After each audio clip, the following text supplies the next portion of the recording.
Electrical vehicle வாங்கலாமா வேண்டாமா அப்படின்னு கன்ஃபியூஸில் இருக்கீங்களா? அப்படின்னா இது உங்களுக்கான வீடியோ தாங்க. இவி எலக்ட்ரிக்கல் வெஹிக்கிள் இந்த வார்த்தை இப்போ ரொம்பவே ப்ராப்ளம் ஆகிட்டு வருதுங்க.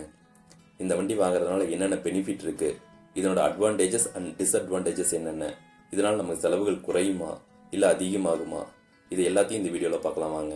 இன்னும் நம்ம சேனல் சப்ஸ்கிரைப் பண்ணலன்னா உடனே சப்ஸ்கிரைப் பண்ணுங்கள். பெல் பட்டனை ப்ரெஸ் பண்ணிவிட்டு கூடவே ஆளை செலக்ட் பண்ணுங்கள். வாங்க வீடியோக்குள்ளே போகலாம்.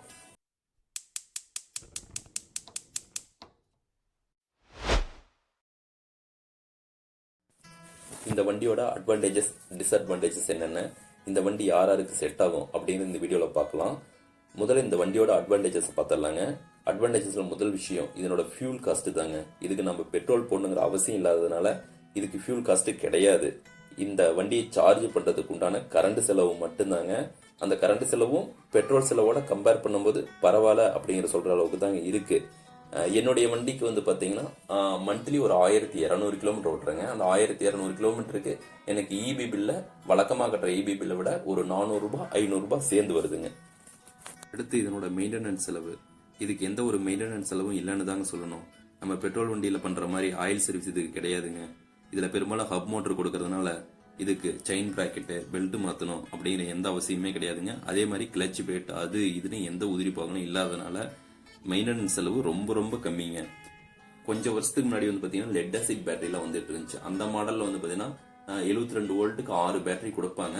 அந்த 6 பேட்டரி நம்ம ரொட்டேஷன் பண்ணி போடணும், அப்போதான் வந்து பேட்டரி லைஃப் வரும். அதுக்காக அந்த ஒரு மெயின்டெனன்ஸ் இருந்துச்சு. இப்போ வந்து பார்த்தீங்கன்னா lithium ion battery, lithium ferrous phosphate battery இது மாதிரி கொடுக்கறதுனால அந்த மெயின்டெனன்ஸ் செலவு கூட கிடையாதுங்க. இப்போ வந்து அந்த lithium ion battery, lithium ferrous பாஸ்பேட்ல வந்து பார்த்தீங்கன்னா பிஎம்எஸ் பேட்டரி மேனேஜ்மெண்ட் சிஸ்டம் போட்டு கொடுத்துறாங்க. அதனால உள்ளுக்குள்ளேயே வந்து பேட்டரி சர்க்யூட் வந்து அதே மெயின்டெனன்ஸ் பண்ணிக்கிறதுனால நமக்கு எந்த ஒரு மெயின்டெனன்ஸ் செலவும் கிடையாதுங்க. அடுத்து இதனோட பர்ஃபார்மன்ஸுங்க. இது மோட்டார் மூலியமா ஓடுற வண்டிங்கிறதுனால இதுல எந்த ஒரு வைப்ரேஷன் இருக்காது. வண்டி சத்தமே இல்லாம ரொம்ப அமைதியா போகுங்க. இதனோட பிக்கப் பெட்ரோல் வண்டியை விட நல்லாவே இருக்குங்க.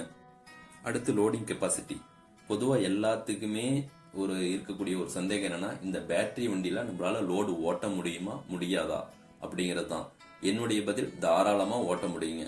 அதாவது கொஞ்சம் வருஷத்துக்கு முன்னாடி வந்து அந்த வித்தவுட் ரிஜிஸ்ட்ரேஷன் மாடல் வண்டிலாம் வந்து பாத்தீங்கன்னா அதனோட ஹப் மோட்டரோட வாட்ஸ் வந்து பாத்தீங்கன்னா 250 வாட்ஸ் தான். இப்போ வந்து பாத்தீங்கன்னா 1000 வாட்ஸ் 1600 வாட்ஸ் இது மாதிரி மோட்டர் நல்லா ஹெவியாவே போட்டு கொடுக்க ஆரம்பிச்சிட்டாங்க.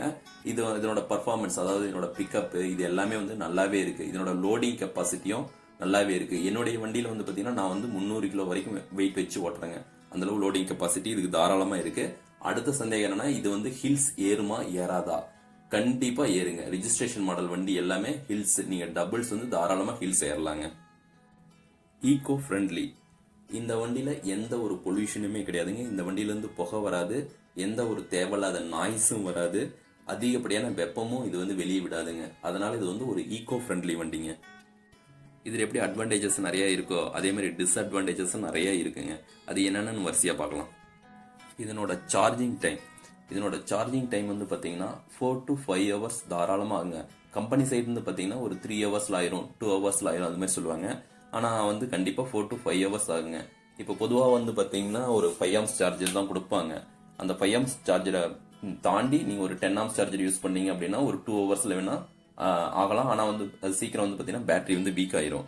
அதனால நீங்கள் வந்து 5 amps சார்ஜர் யூஸ் பண்ணுறது தான் பெட்டர்னு நான் சொல்லுவேன். கண்டிப்பாக வந்து சார்ஜிங் டைம் 4 to 5 hours ஆகும். இது வந்து நம்மளோட எமர்ஜென்சிக்கு யூஸ் ஆகுமா அப்படிங்கிறது கேள்விக்குறியான ஒரு விஷயம் தாங்க. வண்டியை சார்ஜ் போட மறந்துட்டீங்கன்னா நிலைமை ரொம்ப கஷ்டம் தாங்க. இதனோட விலை பெட்ரோல் வண்டியை கம்பேர் பண்ணும்போது இதனோட விலை வந்து கொஞ்சம் அதிகம் தாங்க. ஒரு சில முன்னணி நிறுவனத்தோட வண்டியோட விலையெல்லாம் வந்து பார்த்தீங்கன்னா 1,50,000 வரைக்கும் வருதுங்க.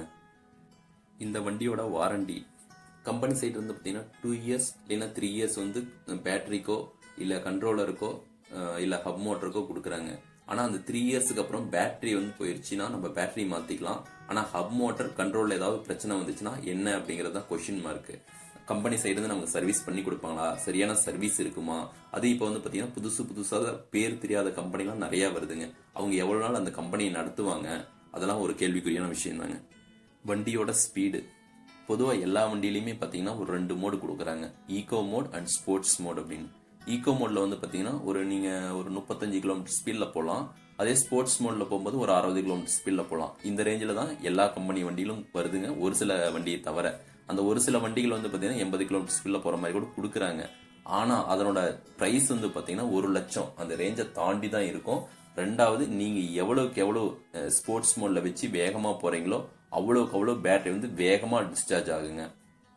அடுத்து இதனோட மைலேஜ் வந்து ஒரு ட்ராபேக்கான ஒரு விஷயம் தாங்க.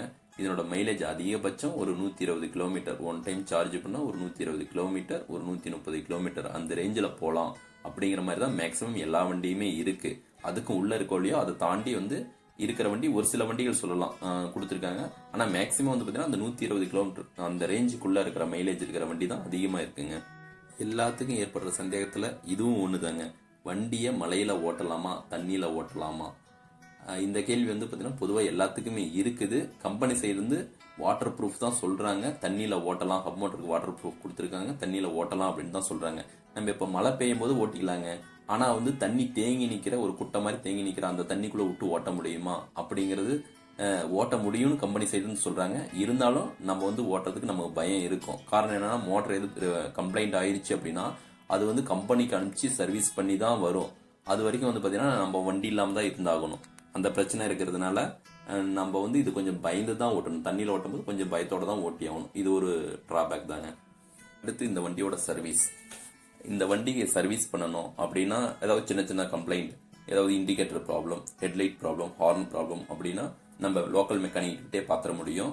ஆனால் அதை தாண்டி ஹப் மோட்டருக்குள்ள ப்ராப்ளம் இல்லை பேட்டரிக்குள்ள ப்ராப்ளம் இது மாதிரி கம்ப்ளைண்ட் வரும்போது நாம் வந்து அதை கம்பெனிக்கு அமைச்சு தாங்க பார்த்தாகணும். இப்போ வந்து பார்த்தீங்கன்னா புது புது கம்பெனிகள் நிறையா வந்துட்டு இருக்கு. அந்த கம்பெனியில் எவ்வளோ நாள் நடத்துவாங்க, இப்போ நம்மளோட கம்ப்ளைண்ட்லாம் அட்டன் பண்ணி கொடுப்பாங்களா அப்படிங்கிறது வந்து சந்தேகத்துக்குரிய விஷயம் தாங்க. Resale value. வண்டியை ஒரு 2 வருஷம் ஓட்டிட்டு இல்லை 3 வருஷம் ஓட்டிட்டு நான் விற்கலாம் அப்படின்னு நினைக்கிறப்ப இந்த வண்டியை விற்க முடியுமா அப்படின்னா அது கண்டிப்பாக முடியாதுங்க. காரணம் என்னன்னா இதுக்கு ரீசேல் வேல்யூ இப்போதைக்கு கிடையாது. ஃபியூச்சரில் வரலாமோ என்னமோ தெரியலீங்க. எமர்ஜென்சி இந்த வண்டி ஆகுமா அப்படிங்கிறது சந்தேகத்துக்குரிய விஷயம் தாங்க. இப்போ நீங்கள் எங்கேயாவது வெளியில் போயிட்டு வரீங்க. இப்போ ஒன்ஸ் சார்ஜ் பண்ணால் ஒரு 100 கிலோமீட்டர் போகுது நம்ம வண்டி அப்படின்னு வச்சுக்கலாம். நம்ம இப்போ வந்து சார்ஜ் பண்ணிவிட்டு வெளியில் போயிட்டு வரோம். ஒரு 100 கிலோமீட்டர், ஒரு 70-80 கிலோமீட்டர் ஓட்டிட்டு வந்துட்டுங்க. வந்துட்டு வீட்டுக்கு வந்தோன்னு ஒரு எமர்ஜென்சி திடீர்னு நம்ம ஒரு 50 கிலோமீட்டர் தூரம் போகணும் அப்படின்னா கண்டிப்பாக இந்த வண்டி ஆகாது. அதனால எமர்ஜென்சிக்கு இந்த வண்டி ஆகாதுங்க. சரி, இப்போ இந்த வண்டி யாராருக்கு யூஸ் ஆகும் அப்படின்னு பார்த்தீங்கன்னா, வண்டி நான் பொறுமையாக ஓட்டிக்குவேன், எனக்கு வந்து அதிக ஸ்பீடு தேவையில்லை, நான் டெய்லியும் ஒரு 70 கிலோமீட்டர் 80 கிலோமீட்டர் தான் ஓட்டுவேன், டெய்லியுமே நான் ஆஃபீஸ் போயிட்டு வீட்டுக்கு வந்தால் போதும் அப்படின்னு இருக்கிறவங்களுக்கு இந்த வண்டி கண்டிப்பாக சரியானதாக அமையுங்க. இல்லை எனக்கு வந்து அதிக மைலேஜ் வேணும், நான் வந்து வேகமாக வண்டி ஓட்டுவேன் அப்படின்னு நினைக்கிறவங்கலாம் இந்த வண்டி வந்து கண்டிப்பாக வந்து செட் ஆகும் அப்படிங்கிறது சந்தேகத்துக்குரிய விஷயம் தாங்க.